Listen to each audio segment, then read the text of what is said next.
दो रोजा उज़्बेकिस्तान में आज मसरूफ दिन गुजारेंगे। वज़ीर-ए-आज़म उज़्बेक सदर शौकत मिर्ज़ायोव से मुलाकात करेंगे। दोनों रहनुमाओं के माबैन दो तरफा मुलाकात और वफूद की सतह पर मुलाकातें होंगी। पाकिस्तान और उज़्बेकिस्तान के माबैन मुख्तलिफ शोबों में ताउन की मुफाहमती याददाश्तों और मुआहदों पर दस्तखत की तकरीब में शिरकत करेंगे।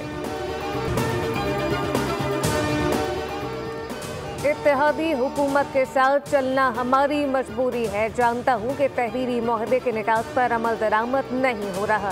पीपल्स पार्टी पार्लिमानी वफ़ आइंदा बजट तक मसाइल हल होने का इंतजार करें। सदर मुमलिकत आसिफ अली जरदारी की लाहौर में पीपल्स पार्टी पंजाब के पार्लिमानी वफ़ से मुलाकात में गुफ्तगू। अंदरूनी कहानी सामने आ गई। जरा के मुताबिक वफ़द और रहनुमाओं ने आसिफ अली जरदारी के सामने शिकायत के अंबार लगा दिए।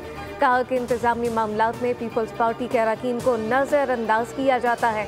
तरक्याती फंड की तकसीम के मामले में भी तरजीह नहीं दी जा रही। सब्सक्राइब करें और बेल दबाएं ताकि कोई खबर रह न जाए।